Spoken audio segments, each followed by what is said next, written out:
Welcome back students. This lecture is in continuation with the previous lecture. पहले वाले lecture में हम लोगों ने shear stress distribution का फार्मूला डिराइव किया था। वो फार्मूला था यहाँ पे shear stress is equal to VA y bar into IB, जहाँ पे V is equal to shear force at that section था, A is equal to जिस पॉइंट पे हमें shear stress पता करना था उसके ऊपर का एरिया था, और y bar जो था वो था distance from CG up to the area CG of the area. I is the moment of inertia of the section and B is the जहाँ पे हमें shear stress पता करना था उसका विड्थ था। With this background, today we will find the relations to calculate the shear stress across the I section. So let's start. मान लेते हैं कि ये हमारा I section है। Total depth is capital D. Small d is equal to depth of the wave. ये जो बीच वाला पोर्शन है यहाँ से लेकर के यहाँ तक का ये वाला portion, that portion is known as the wave, और फ्लेंज बोलते हैं ऊपर वाले ये पोर्शन, और ये पोर्शन को फ्लेंज बोलते हैं। तो depth of web is equal to small D, overall depth is equal to capital D. तो फ्लेंज का थिकनेस क्या हो गया? फ्लेंज का thickness is equal to capital D minus small D by 2। ये depth T this is will be equal to capital D minus small D by 2। Let's say thickness of the wave is equal to T, this is the T। ठीक है, इस I section में हमें shear stress distribution पता करना है। तो सबसे पहले हम लोग shear stress in wave देखेंगे, उसके बाद shear stress in flange देखेंगे।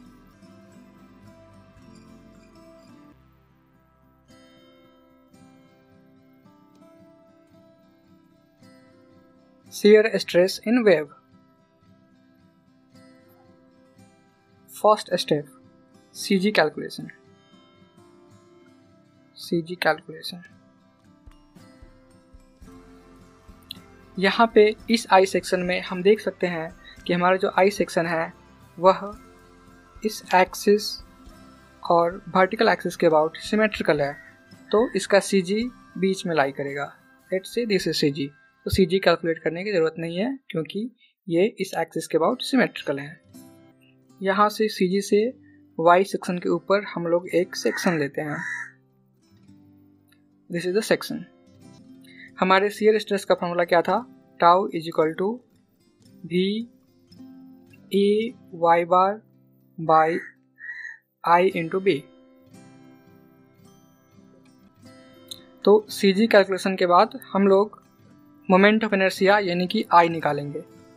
I इज इक्वल टू क्या होगा यहाँ पे? अगर हम लोग इसको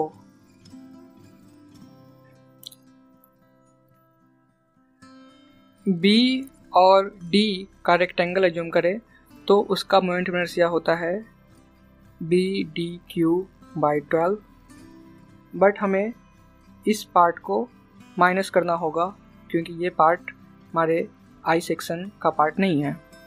तो minus B minus T is the width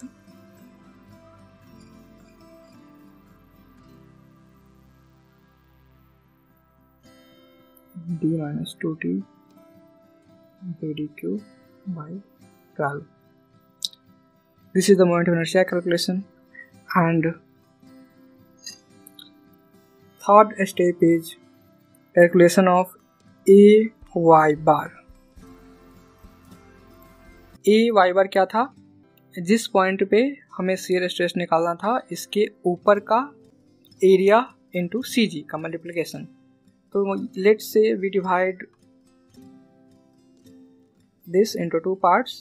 One is the part 1, other is part 2, and we have to find out this total area. This area AY bar for this and AY bar for this.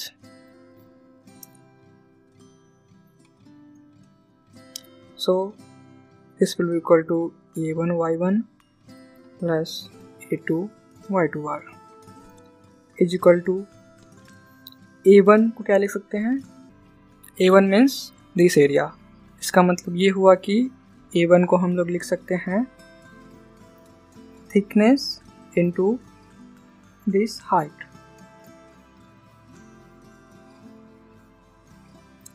ये इस height को हम लोग क्या ले सकते हैं, देखो ये लेंथ हो जाएगा, ये लेंथ हो गया small d/2 minus Y. So t into d/2 minus y. This is the A1 into y1 bar. y1 bar means इस जो A1 है उसका CG।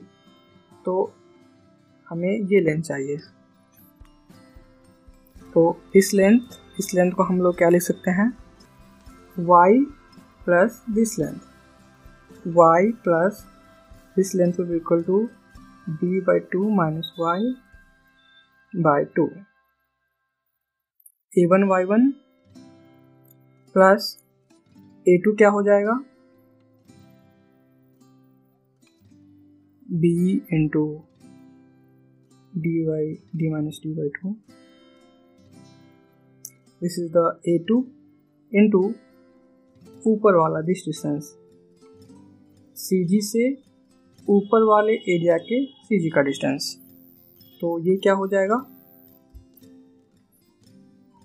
ये हो जाएगा हमारा d/2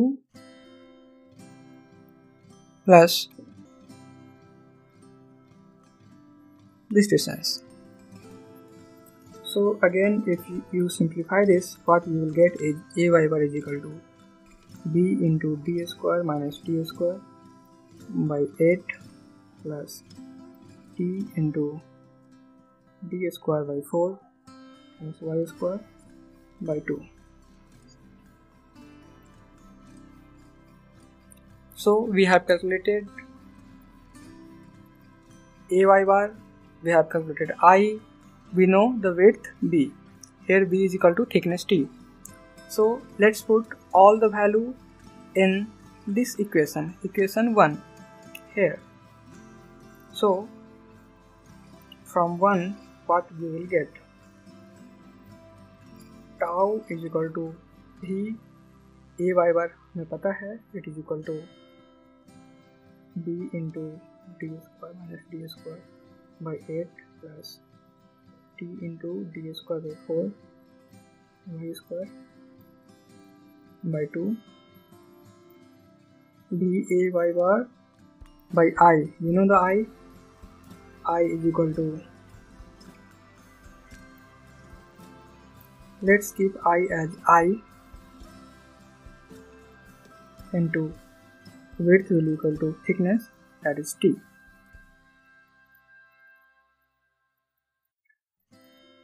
If you simplify this, what you will get is tau is equal to, simply we are multiplying by V in both the term, we are getting B by 8 I into B by T.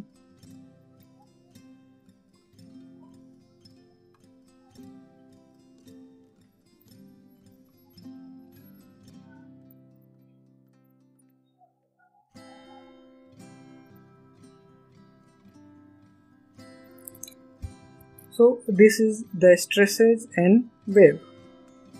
This is the shear stress in wave. Here please note that जो term y के अनुसार vary कर रहा है वो केवल हमारा ये वाला टर्म है। लेफ्ट वाले term is a constant term जो कि y के अकॉर्डिंग वैरी नहीं कर रहा है।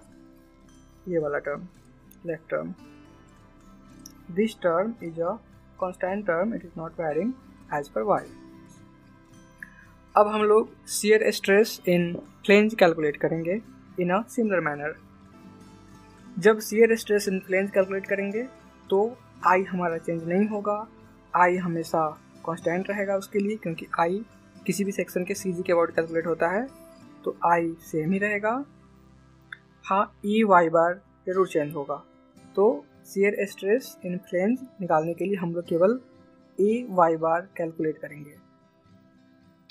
तो अब हम लोग shear stress in flange calculate करते हैं।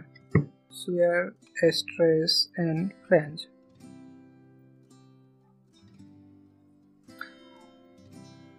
let's assume y such that this y is in flange part, right? अब हमें करना होगा a y bar कैलकुलेट। तो यहाँ पे एक ही एरिया है, वो एरिया कौन सा है? This area. तो इसका एरिया हो जाएगा width into height, this height. इस हाइट को हम लोग क्या लिख सकते हैं? Total is d up to this is d by 2 minus y, b into d by 2 minus y. This is the area into, now CG of this area, distance from CG of the section to the CG of this area, it will be equal to y plus d by 2 minus y, half of this distance, right? Now we can calculate shear stress tau. We know the formula for tau is equal to b a y bar by I into v. Just put value of a y bar here. तो यहाँ से हमें क्या मिलेगा? is equal to v b into d square by 4 minus y square. B and b will be cancelled out. Here small b both are same. Small b means हमें जिस section पे shear stress निकालना है उसका width, तो हमें यहाँ पे जिसका निकालना है उसका विड्थ कैपिटल B है, तो हमने यहाँ पे B रख दिया। B and B will get cancelled out and we will get tau is equal to v by 2i into t square by 4 minus y square, right? So this is the shear stress distribution in flange, tau in flange। और हमें wave में भी tau हम पहले से निकाल चुके हैं, is equal to let's see this value, tau is equal to E into, this is the tau and wave.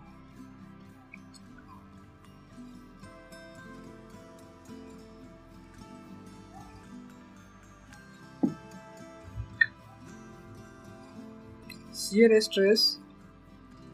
अब हम लोग ये पता करते हैं कि जो जंक्शन था फ्लेंज और वेव का, वहाँ पे कितना शियर स्ट्रेस है। तो shear stress eight d by 2 हम लोग इन फ्लेंज में कितना आ रहा है, तो अगर इसमें d by 2 पुट करेंगे तो ये आ जाएगा हमारा। और shear stress eight d by 2 in wave, मतलब जंक्शन पे हम लोग कैलकुलेट कर देंगे। तो यहाँ पे d by 2 रखेंगे तो this term will get 0, return 0 हो जाएगा और हमें बचेगा b by 8i into d square small d square into b by t। तो यहाँ पे हम लोग को क्या पता चल रहा है कि जंक्शन पे जो शियर स्ट्रेस है ये दोनों वैल्यू तो सेम ही है, केवल नीचे वाले में d by 2 से मल्टीप्लाई हो गया है। तो shear stress in web is equal to b by t times of shear stress in flange at the junction. ये केवल जंक्शन के लिए वैलिड है, ठीक है। क्वेश्चन में हमें क्या निकालना है? हमें शियर स्ट्रेस डिस्ट्रीब्यूशन निकालना है और उसके साथ साथ मैक्सिमम शियर स्ट्रेस निकालना है। तो मैक्सिमम शियर स्ट्रेस हमेशा इसमें वेव में होता है, तो मैक्सिमम शियर स्ट्रेस निकालने के लिए हम लोग क्या कर सकते हैं? D tau by D Y is equal to 0। अगर हम लोग सेकेंड इक्वेशन में करेंगे तो ये तो first part is a constant, so इसका डिफरेंशिएशन 0 हो जाएगा। सेकेंड पार्ट का जब करेंगे तो हमें y इज इक्वल टू 0 मिल जाता है। इसका मतलब मैक्सिमम शियर स्ट्रेस हमारा न्यूट्रल एक्सिस पे होगा, जो शियर स्ट्रेस का जो आई सेक्शन का CG था वहाँ पे होगा। अब हम लोग शियर स्ट्रेस ड्रॉ करते हैं। हमें ये दो इक्वेशन पता है शियर स्ट्रेस का, उसको लेते हुए लेट्स से ये हमारा आई सेक्शन है,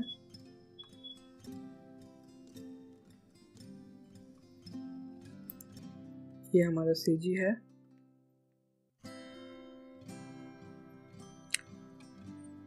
शियर स्ट्रेस ऊपर वाला पार्ट को हम लोग फ्लेंज पार्ट बोलते हैं, इस पार्ट को। तो y एट कैपिटल D/2, ये डिस्टेंस है D/2, तो टॉप पे शियर स्ट्रेस कितना होगा? अगर इस इक्वेशन में, फ्लेंज वाले इक्वेशन में y का वैल्यू कैपिटल D/2 रख देंगे तो 0 आएगा, तो टॉप पे 0 हो जाएगा। y eight D/2, small d/2 ऊपर, यहाँ पे हम लोग शियर स्ट्रेस निकाल चुके हैं, वो कितना है वो यहाँ पे हमें पता है, इतना है, तो ये वैल्यू यहाँ पे हो जाएगा। और डिस्ट्रीब्यूशन कैसा है इसका? डिस्ट्रीब्यूशन इसमें y² टर्म है, तो ये पैराबोलिक डिस्ट्रीब्यूशन होगा, मतलब ये कर्व मेरा कुछ ऐसा होगा, पैराबोलिक कर्व, राइट। यहाँ पे इसका वैल्यू कितना है? ये हॉरिजॉन्टल वैल्यू, ये वैल्यू हमें पता है, this value is equal to v into d² minus small d² divide by 8i, ये वैल्यू था। अब इसके जस्ट थोड़ा सा नीचे इसमें वेव पे कितना था, वेव पे भी हम लोग कैलकुलेट कर चुके हैं। इस फार्मूला में y का वैल्यू जब d/2 रख देंगे तो वेव का आ जाएगा, हम पहले ही कैलकुलेट कर चुके हैं। वो कितना था? b/t times of this value था, दिस वैल्यू, ठीक है, तो इतना आ गया। सिमिलरली नीचे भी वैसा ही होता है distribution, this one and this. उसके बाद यहाँ पे देख सकते हैं y² टर्म है, तो ये डिस्ट्रीब्यूशन पैराबोलिक होगा, तो ऐसा होगा। और ये वैल्यू कितना था? यहाँ से यहाँ तक का वैल्यू, ये वैल्यू यहाँ से देखो, ये पता है v/t times of the above value, मतलब ये वैल्यू था v/8i into d² minus d² capital D minus small d into b/t, ठीक है। और ये वैल्यू क्या था? This value is the maximum value, this value. Maximum value के लिए हमें यहाँ से at y is equal to 0 maximum value था वेव में, तो हमें वेव का इक्वेशन पता है। इस इक्वेशन में, सेकेंड इक्वेशन में y इज इक्वल टू 0 रखने पे वही मैक्सिमम वैल्यू निकल जाएगा, तो ये वैल्यू हो जाता है v/8i into d² minus d² into b/t plus v/2i into d²/4, केवल y ये 0 हो जाएगा। इस क्वेश्चन में हम लोग कोई वैल्यू नहीं लिए थे, मतलब b विड्थ जो था b था, थिकनेस t था। तो अगर एग्ज़ाम में किसी भी टाइप का क्वेश्चन पूछा जाए, b का वैल्यू दे देगा 50 सेंटीमीटर, 100 सेंटीमीटर, t का वैल्यू भी कुछ भी दे देगा 20 सेंटीमीटर, तो अब हम लोग कैलकुलेट कर सकते हैं। लास्ट में I want to give you one summary, small summary. तो पहले हम क्या क्या करते थे? सबसे पहले हम लोग CG कैलकुलेट करते थे, CG कैलकुलेट करने के बाद I कैलकुलेट करते हैं, I जो कैलकुलेट करते हैं वो अबाउट CG होता है। थर्ड केस था AY कैलकुलेट करना। अगर हमारा सेक्शन यूनिफॉर्म सेक्शन नहीं है तो उस सेक्शन को 2, 3 या 4 जैसे डिवाइड करना हो, डिवाइड करके A1 Y1 बार प्लस A2 Y2 बार निकालते हैं। और चौथा स्टेप होता है शियर स्ट्रेस के फॉर्मूले में पुट करना, tau is equal to VA Y bar by I into V, इसमें पुट कर देते हैं तो निकल जाता है। Now you can solve all the questions related to shear stress distribution in any type of cross section. With this, I come at the end of this lecture. I thank all of the students for their patience and SEMEXCEL team for writing all the questions on this slide. Thank you.